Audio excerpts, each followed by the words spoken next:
गरियाबंद जिले के देवभोग थाना क्षेत्र के चिचिया पंचायत अंतर्गत दासोपारा गांव में स्वीकृत पेयजल योजना के कार्य न होने का मामला सामने आया है।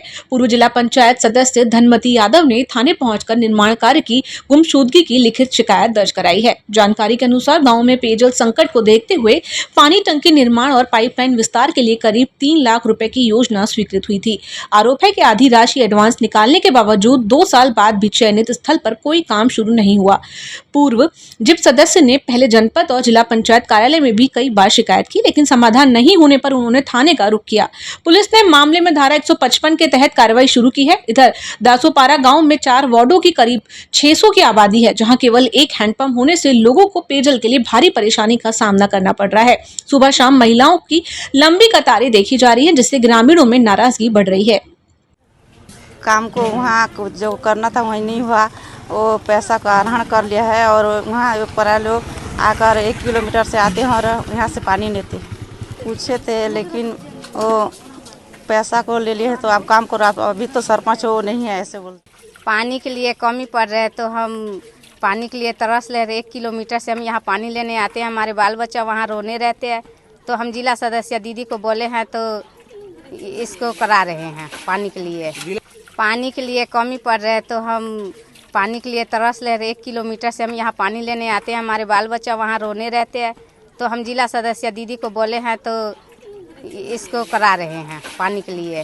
थाना जाओ पानी के लिए बोलने के लिए बोले थे। मेरे कार्यकाल में जब जिला पंचायत में सभापति में थी, उस समय की काम है 24-25 का काम है, जो उसका पाइपलाइन विस्तार और पावर ब्लॉक बिठाने का था ग्राम पंचायत चिचिया दासोपारा में। वो काम अभी तक हुआ नहीं है। तो उस काम के लिए मैं आवेदन दी, जिला पंचायत गई, जनपद गई और सरपंच के पास सब बोल चुकी, सचिव को बोल चुकी। वो काम को कहीं किए नहीं है, ना दिख रहा है। इसीलिए पैसा भी 1,20,000 निकाल चुके हैं, जो अभी आदेश आपको भी मैं दिखा सकती हूँ। तो पैसा निकाल चुके हैं और उसमें कुछ काम नहीं हो रहा है। तो मैं बोल बोल के थक गई। नया सरपंच बेचारा वो क्या करेगा, वो पहले का सरपंच वो सचिव निकाल रही हैं, तो नया सरपंच कैसे बना पाएगा वो। फिर इसलिए मैं और थकने के बाद बहुत मुश्किल से ना मैं एक सोच में आई और थाना आई हूँ और थाना के गुहार लगाई हूँ कि मेरा जो काम है, जो पानी का व्यवस्था के लिए है। कबड्डी विश्व कप 2025 में भारत को स्वर्ण पदक दिलाने वाली छत्तीसगढ़ की अंतर्राष्ट्रीय खिलाड़ी संजू देवी को राज्य सरकार ने सम्मानित किया है। उप मुख्यमंत्री अरुण साव ने उन्हें 50 लाख रुपए का चेक प्रदान किया। बांग्लादेश में आयोजित इस प्रतियोगिता में संजू देवी ने शानदार प्रदर्शन करते हुए भारत की जीत में अहम भूमिका निभाई थी। उन्हें मोस्ट वैल्यूएबल प्लेयर का खिताब भी मिला, जिससे प्रदेश का नाम रोशन हुआ। उप मुख्यमंत्री अरुण साव ने कहा कि मुख्यमंत्री विष्णु देसाई के मार्गदर्शन में खेल एवं युवा कल्याण विभाग द्वारा ये सम्मान दिया गया है।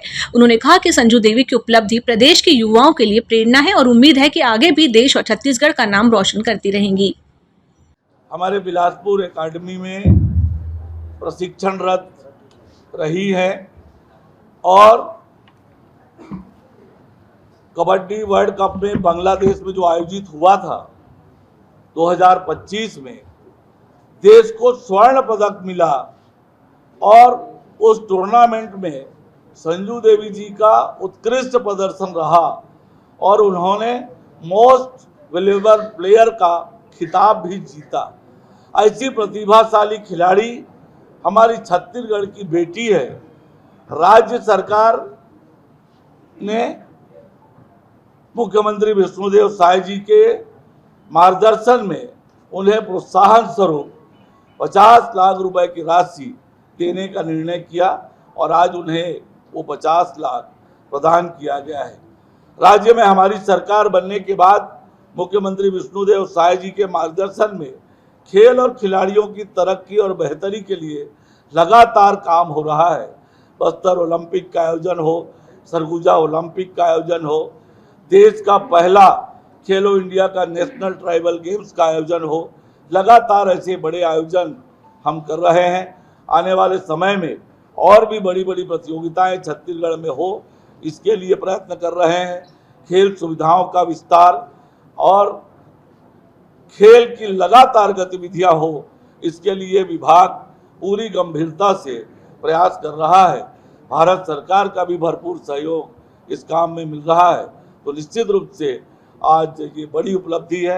मैं संजू देवी जी को और कबड्डी के सभी खिलाड़ी, कबड्डी संघ के सभी पदाधिकारियों को और सभी बेटियों को बहुत बधाई और शुभकामनाएं देता हूं।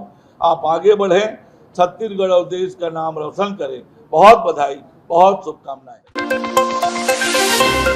दुर्ग जिले के खारून नदी पर बनी पुलिया का मरम्मत कार्य पूरा कर लिया गया है। कुम्हारी टोल प्लाजा से रायपुर की ओर आने जाने वाले दोनों मार्गों को यातायात के लिए खोल दिया गया है। पुलिया को अब भारी और हल्के दोनों वाहनों के लिए सुरक्षित रूप से खोल दिया गया है, जिससे क्षेत्रों में यातायात व्यवस्था फिर से सुचारू हो गई है। मरम्मत कार्य के दौरान सहयोग के लिए वरिष्ठ पुलिस अधीक्षक ने दुर्ग वासियों और राहगीरों का आभार जताया। पुलिस ने आम नागरिकों से नियमों का पालन करते हुए सुरक्षित यात्रा करने की अपील की। पुलिस प्रशासन के अनुसार समय पर मरम्मत कार्य पूरा होने से कुमारी क्षेत्र में अब बिना किसी बाधा के यातायात सामान्य रूप से संचालित हो सकेगा। पिछले 1 अप्रैल से लगातार कुमारी में स्थित खारून नदी ब्रिज पर काम चल रहा था और दुर्ग पुलिस रायपुर पुलिस के साथ मिलकर संयुक्त रूप से दोनों ही तरफ डायवर्शन लगाई थी और आज NH द्वारा ब्रिज को खोल दिया गया है रिपेयरिंग के उपरांत। इस पूरी अवधि में दुर्ग की जनता ने, दुर्ग भिलाई की जनता ने दुर्ग पुलिस का और पूरी व्यवस्था बनाने में बहुत ही अमूल्य सहयोग दिया और जो इंस्ट्रक्शन दिए गए थे, जिस तरह से डायवर्शन दिए गए थे, उन सब का अनुपालन बहुत अच्छे से किया। दुर्ग पुलिस की ओर से पूरी जनता को हार्दिक धन्यवाद और भविष्य में भी दुर्ग पुलिस आपकी सुरक्षा और सहायता के लिए सदैव उपलब्ध रहेगी। राजधानी रायपुर के विधायक विश्राम गृह परिसर में विंग कमांडर विपुल यादव की आत्महत्या मामले में पुलिस ने उनकी पत्नी अजिता श्रीवास्तव के खिलाफ अपराध दर्ज किया है। मूल रूप से उत्तर प्रदेश के वाराणसी जिले के शहनशाहपुर निवासी 39 वर्षीय विपुल यादव रायपुर में पदस्थ थे और परिवार के साथ विधायक कॉलोनी में रह रहे थे। उन्होंने 10-11 मार्च 2026 की रात अपने सरकारी आवास में फांसी लगाकर आत्महत्या कर ली थी। घटना के बाद तेलीबांधा थाना में मर्ग कायम कर जांच शुरू की गई थी। पोस्टमार्टम रिपोर्ट और घटनास्थल निरीक्षण में मौत का कारण फांसी ही पाया गया। जांच के दौरान सामने आया कि विपुल यादव और अजिता श्रीवास्तव ने वर्ष 2014 में प्रेम विवाह किया था। मृतक के पिता के अनुसार शादी के बाद से ही दोनों के बीच लगातार विवाद की स्थिति बनी हुई थी। पुलिस ने मानसिक और शारीरिक प्रताड़ना के आरोपों के आधार पर आत्महत्या के लिए उकसाने का मामला दर्ज कर आगे की जांच शुरू कर दी है। मार्च में इसमें मर्ग कायम हुआ था, विंग कमांडर के द्वारा सुसाइड किया गया था। इसमें मर्ग जांच में लिया गया था और जांच में जो तथ्य पाया गया उसके आधार पे उनकी पत्नी के खिलाफ में आत्महत्या के लिए दुष्प्रेरणा का अपराध पंजीबद्ध किया गया है और प्रकरण पंजीबद्ध करके अग्रिम विवेचना की जा रही है। आगे साक्ष्यों के आधार पर वैधानिक कार्रवाई पुलिस के द्वारा की जाएगी। बिलासपुर जिले के बिल्हा थाना क्षेत्र के गतोरी के पास एक दर्दनाक घटना सामने आई है, जहां 29 वर्षीय युवक मंजीत जायसवाल ने खुद को आग लगाकर आत्मदाह का प्रयास किया। घटना में वह गंभीर रूप से झुलस गया। जानकारी के अनुसार पौसरी निवासी मंजीत जायसवाल ने पहले नजदीकी पेट्रोल पंप से पेट्रोल खरीदा और कुछ दूरी पर जाकर अपने ऊपर पेट्रोल डाल लिया। इसके बाद उसने खुद को आग के हवाले कर लिया। पूरी घटना का CCTV फुटेज भी सामने आया है। घटना को देखकर आसपास मौजूद लोगों ने आग बुझाने की कोशिश की और पुलिस को सूचना दी। मौके पर पहुंची पुलिस ने गंभीर रूप से घायल युवक को 108 एम्बुलेंस की मदद से बिलासपुर अस्पताल पहुंचाया। डॉक्टर के अनुसार युवक की हालत बेहद नाजुक बनी हुई है और उसका इलाज जारी है। फिलहाल पुलिस ने मामला दर्ज कर जांच शुरू कर दी है। बिल्हा थाना अंतर्गत ग्राम पौंसरी निवासी मंजीत जायसवाल पेट्रोल पंप से पेट्रोल लेकर अपने ऊपर पेट्रोल छिड़ककर कुछ दूर जाकर अपने आप को आग लगा लिया की सूचना मिलने पर तत्काल मौके पर पुलिस पहुंची है। उसको तत्काल 108 के माध्यम से हॉस्पिटल रवाना किया जा रहा है। मामले के कारणों की जांच की जा रही है। छत्तीसगढ़ में गर्मी ने अपना प्रचंड रूप दिखाना शुरू कर दिया है। मौसम विभाग ने राज्य में 16 से 19 अप्रैल तक हीट वेव चलने की संभावना जताई है। प्रदेश के कई जिलों में तापमान में बढ़ोतरी दर्ज की गई है। राजनांदगांव में अधिकतम तापमान 43 डिग्री सेल्सियस रहा, जबकि राजधानी रायपुर में 41.7 डिग्री सेल्सियस तापमान दर्ज किया गया।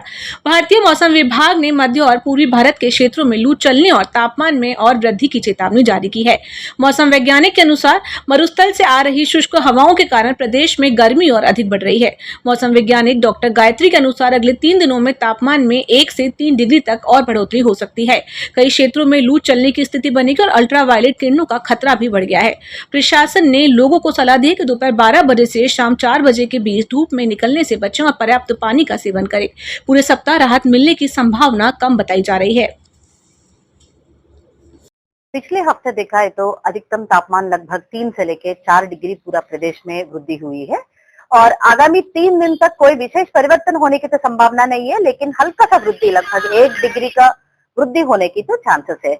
इस प्रभाव से आपको मध्य छत्तीसगढ़ में एक दो स्थानों पर लू जैसा स्थिति बनने की संभावना है। इसका मतलब है बिलासपुर, दुर्ग, रायपुर संभाग के जिलों में एक दो स्थानों पर लू चलने की संभावना है और हमने 3 दिन के लिए मतलब 19 तारीख तक हमने येलो अलर्ट जारी किया है। 3 दिन के पश्चात हल्का सा गिरावट होने की चांसेस है, लेकिन तभी भी अधिकतम तापमान जो है सामान्य से अधिक होने के ही लगभग 2 से लेकर 3 डिग्री का अधिक होने की ही संभावना है।